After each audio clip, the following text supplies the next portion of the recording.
we do not talk about this type of shit. We go on drunken rants all the time. Go on drunken rants by ourselves. But, and yeah, of course, if someone asks me about it, I'm going to be fucking honest. Yeah. Because that's just the type of person that I am. Can I jump in? Yeah, go ahead. Yeah. Go ahead, please take it over. Because I'm not going to, I'm going to say the wrong shit. There's always been that critique about popular music, I could say. Pretty much. There's pretty much always been, there's been rare moments where like, real intellectuality or just like, critical thought goes in and like seeps into the popular culture. But on whole, popular music is like, has been generally to make people, dance and be light and like have fun and not think about stuff. That's been a real critique of popular music,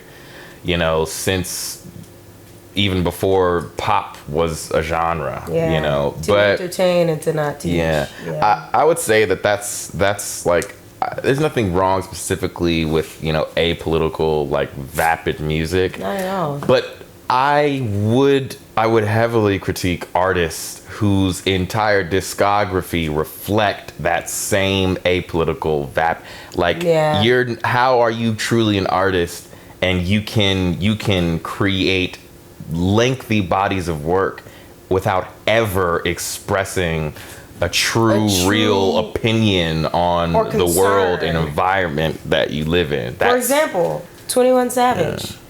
This last album, in every album every body of work that he's released to me seems to have been leading up to this point. I think there has to, I feel like, and me and Rodney have kind of talked about this before, but we kind of feel like there has to be a way to separate these people from receiving any sort of monetary or financial benefit from your consumption of their music, or of their whatever. Yeah. There has to be a way where you can and even that doesn't really answer the question, right? That just, now you can just turn on your favorite song and not feel like you're putting money in the pockets of a rapist. Yeah. But it's just for him to go out and to have more resources and more means to go and rape more people because you're listening to his shit. Yeah. But I think my honest answer, for me personally, I'm going to answer this question personally. No. I don't listen. I won't listen to, you know what I'm saying, a record of a person that has been deemed guilty of carrying out heinous acts. I personally don't. Yeah, and neither do I. But I'll counter by saying, like, philosophically, I feel like when you, and this is just as an artist myself, like, I feel like when you create something, it is of you in a sense. It came through you, but it doesn't belong to you,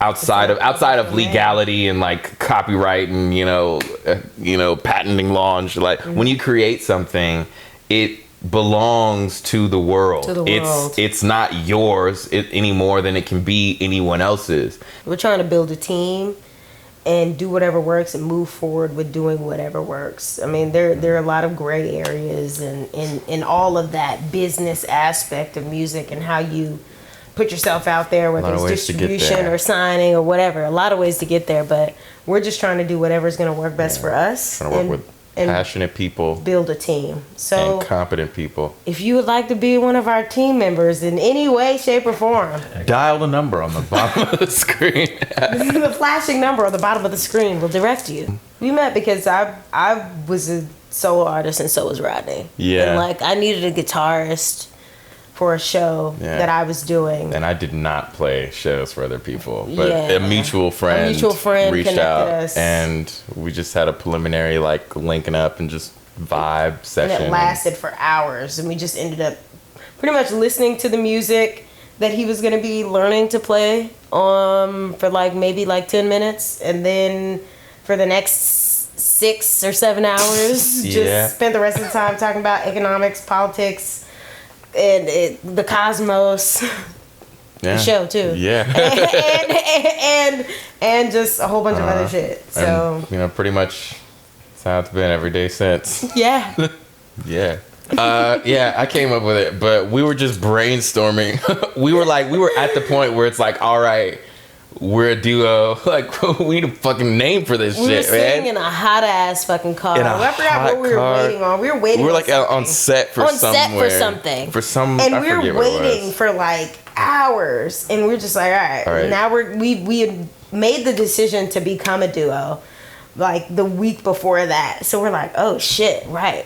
We need a name. Yeah. Because to us, we've always been that, pretty much. Even though we were doing our solo things, I helped him produce his shit. He helped me produce my shit. So it was like, we pretty much sitting there, we were like, holy shit. I guess we need a name. Yeah. And Rodney just turned on the voice recorder and said, go.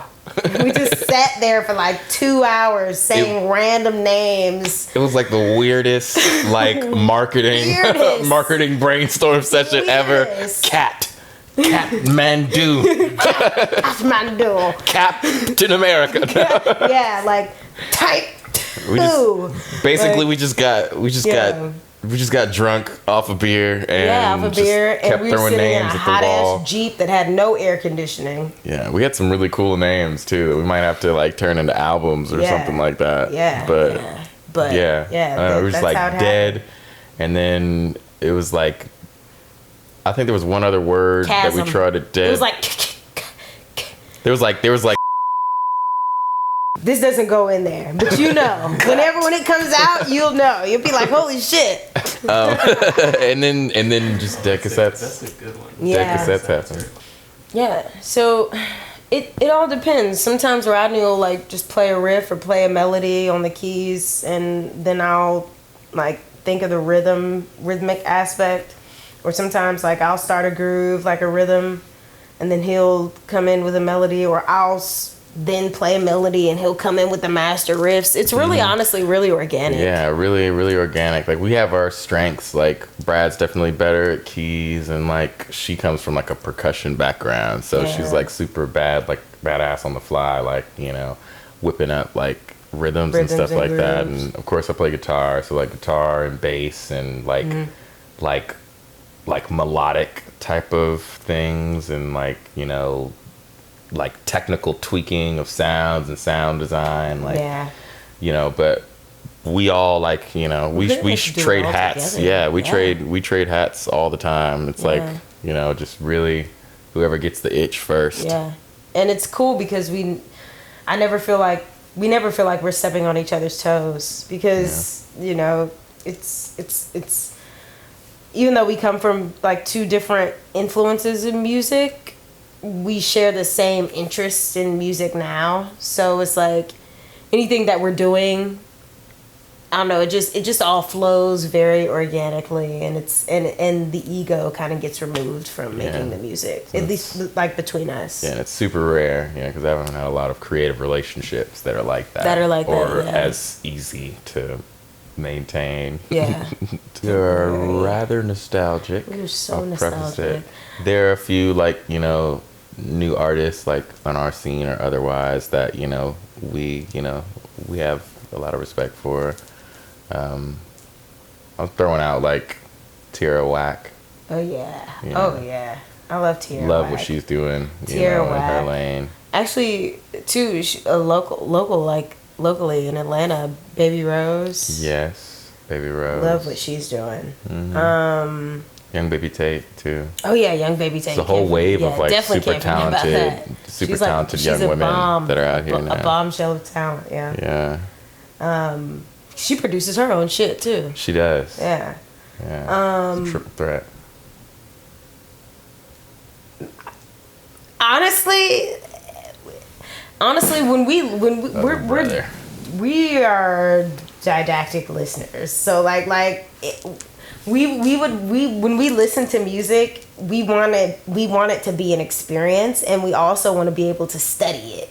You know what I'm saying? So especially when we go into creation mode, which we'll talk about this next project that we're creating, we try and purify our ears by only listening to things that we feel like will expound the process of our creation of the next work. So a lot of what we listen to is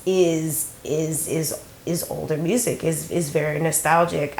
Obviously, which you already know this, The Clash, the Talking Heads, Fleetwood Mac, yes, Moving Units, I love a lot. Tears for Fears, just a lot of post-punk stuff. A lot, a lot of shit. We could go on for a minute. Shout out you, Brad. Shout out you, Rod. I love you, brother. Fist pump. Shout out Blue Summer. Yes, shout out Blue Summer. Because this shit was incredible. For and real. if you don't believe me, rewind this shit and watch it again. Yes. And then keep emailing them for the deleted tape. Don't. But don't do that. Don't do that. Never mind. Cut that. That's a part of the deleted tape.